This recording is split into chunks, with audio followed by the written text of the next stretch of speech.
Selamat pagi, Assalamualaikum warahmatullahi wabarakatuh.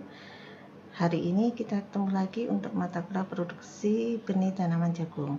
Pada materi hari ini saya akan menyampaikan tentang gulma pada tanaman jagung. Gulma itu merupakan salah satu bagian atau salah satu tanaman yang kalau dibiarkan terus-menerus dia akan merugikan kita di dalam produksi benih jagung. Nah, pengertian gulma itu sendiri, gulma adalah tumbuhan yang tumbuh pada area tanaman yang umumnya mengganggu pertumbuhan tanaman. Atau gulma juga bisa disebutkan dengan rumput liar yang tumbuh di sekitar tanaman. Jadi, kalau kita artikan dalam kesederhanaannya adalah bahwa gulma itu adalah tumbuhan yang tidak kita harapkan yang tumbuh di area tanaman kita. Meskipun misalnya tumbuhan itu adalah bukan tanaman rumput gitu. Misalnya ada tanaman cabai yang tumbuh di area produksi jagung kita. Cabai yang tumbuh di area produksi jagung kita itu bukan cabai yang sengaja kita budidayakan, tapi dia tumbuh sendiri. Maka cabai itu bisa kita katakan bahwa cabai tersebut merupakan gulma karena dia tumbuh di antara tanaman kita yang tidak kita harapkan tumbuhnya. Salah satu unsur dalam budidaya tanaman pangan yang dapat menurunkan hasil itu adalah gulma. Kenapa?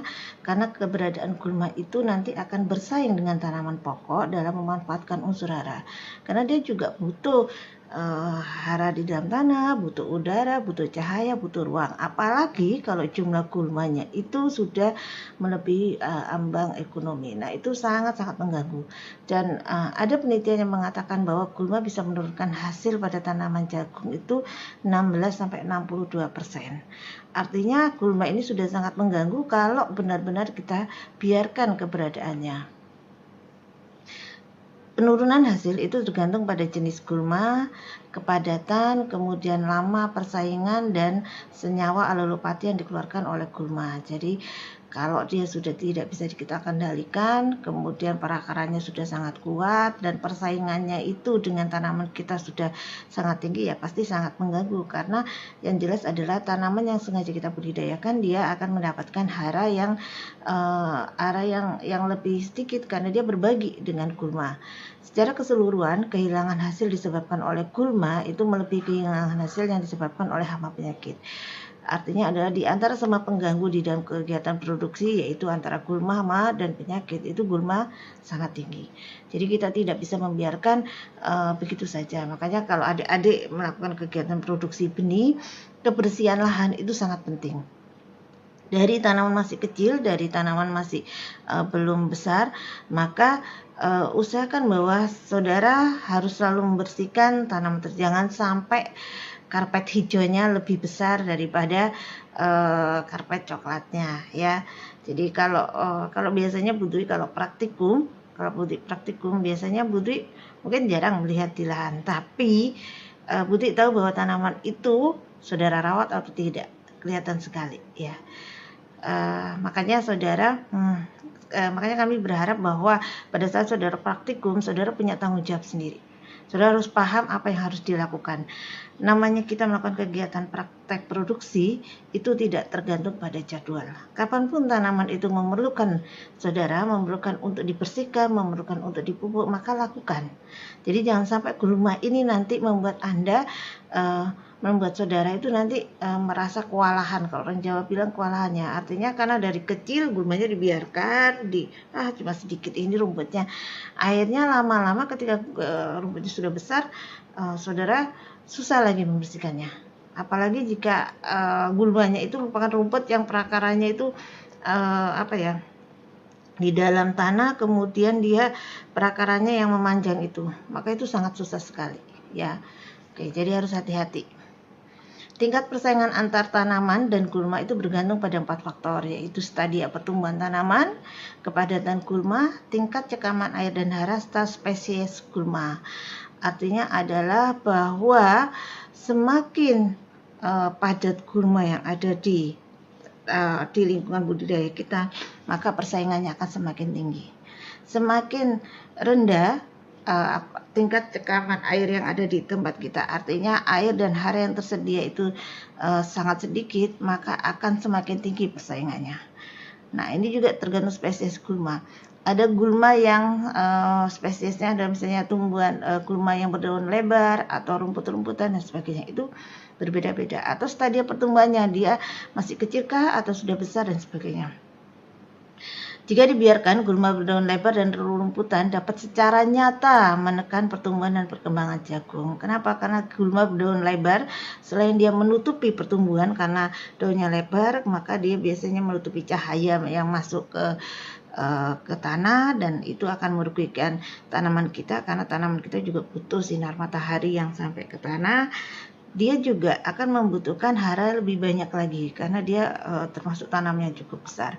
Sedangkan rerumputan ini adalah karena perakarannya. Dia perakarannya bukan perakaran tunggal, tapi dia perakarannya adalah perakaran serabut yang memanjang. Biasanya dia akan bergandeng dengan stolon-stolonnya itu dia akan tumbuh-tumbuh lagi gitu ya.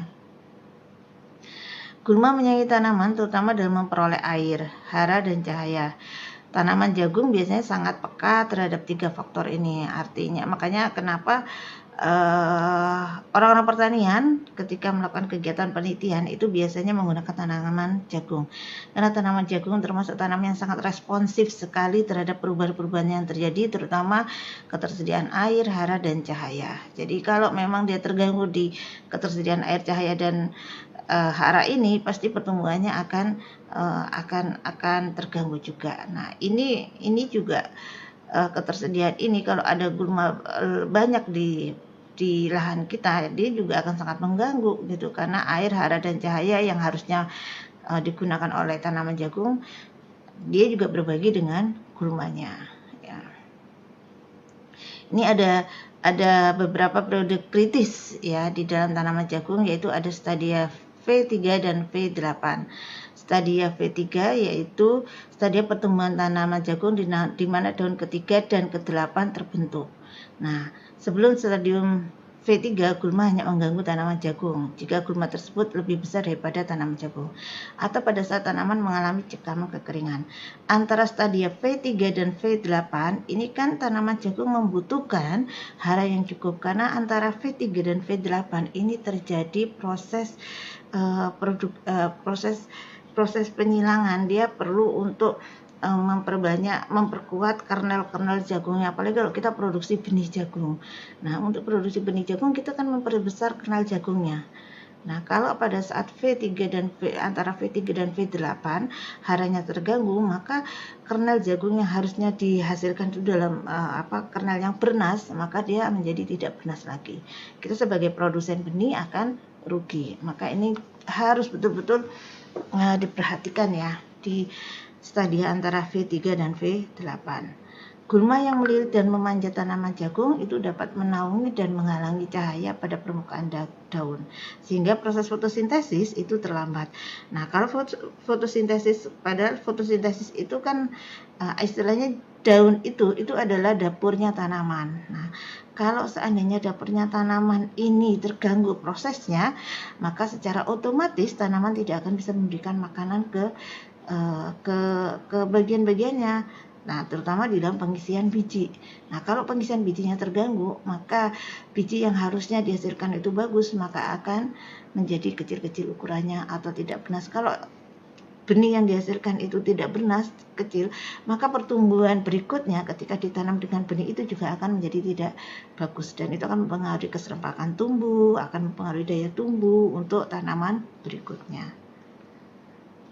Gulma dapat dikendalikan dengan beberapa cara, dengan cara biologi, fisika, atau mekanis. Kalau biologi biasanya menggunakan organisme hidup yang lainnya, misalnya dengan ada kambing seperti itu. Tapi ya juga harus hati-hati, karena kambing juga, ternak juga suka dengan tanaman jagung, yang sampai tanaman jagung kita yang dimakan seperti itu ya. Atau secara fisik membakar dan menggenangi. Nah, kegiatan secara fisik ini dikendalikan ini biasanya sebelum proses budidaya. Jangan sampai pada saat budidaya baru membakar dan menggenangi ya. Kalau menggenangi sih oke, tapi juga menggenangi juga akan mempengaruhi perakaran tanaman budidaya kita kan gitu. atau secara mekanis dengan cara mencabut, membabat. Nah, ini biasanya secara mekanis kita lakukan ketika proses budidaya sudah dilakukan ya. Kita melakukan mencabut, membabat, menginjak, menyiang dengan tangan. Nah, gulma pada tanaman jagung umumnya dikendalikan dengan cara mekanis dan kimiawi. Kimiawi berarti dengan obat-obatan. Kalau misalnya mekanis sudah tidak mampu diatasi seperti itu. Ini ada beberapa contoh gulma ya. Ini gulma berdaun lebar ya ini. Kalau ini sih sebenarnya tanaman bunga ya yang sekarang juga sedang dicari banyak orang. Tapi ketika dia tumbuh di lahan kita menjadi gulma seperti itu ya. Nah, ini juga gulma. Nah, ini gulma juga bisa menjadi obat sebenarnya. Nah, ini merambat ya, rambatan. Ini kemangi seperti ini kemangi kalau untuk kehidupan kita bermanfaat, tapi ketika dia masuk ke lahan kita maka dia akan menjadi gulma ya. Oke. Ini kalau kita biarkan dia akan tumbuh besar kan gitu, dan ini prakaranya bisa kuat kalau kita biarkan. Oke. Nah, ini apa ya? Kalau orang Jawa bilang krokot ya biasanya. Nah, ini juga kalau kita biarkan biasanya prakaranya kuat, kita susah mencabutnya. Jadi mulai kecil harus sudah kita bersihkan ya. Nah, ini adalah rumput-rumputan, ini juga sama, ketika sudah besar prakaranya kemudian kita cabut biasanya juga agak susah karena memang dia kuat ya, seperti itu. Ini juga ya dia. Nah, ini biji-bijinya ini bisa tumbuh lagi nanti kalau misalnya dia sampai pecah ke lahan kita. Oke. Ini ada beberapa contoh. Nah, ini biasanya sangat susah kita cabut kalau sudah dia bergerombol dan banyak ya. Apalagi bijinya nanti bisa tersebar ya. Hati-hati. Oke, itu adalah beberapa contoh gulma. Saudara bisa mencari contoh-contoh gulma lainnya di tanaman jagung. Baik, mungkin itu saja dari saya. Tugas saudara untuk kegiatan kuliah hari ini adalah untuk minggu depan tolong berikan 10 contoh tanaman gulma yang ada di lahan jagung yang sering saudara temui. Kemudian saudara foto, saudara berikan namanya, jangan ambil di internet, tapi saudara mencari sendiri di sekitar lingkungan saudara. Kemudian saudara masukkan ke dalam e-learning CPP.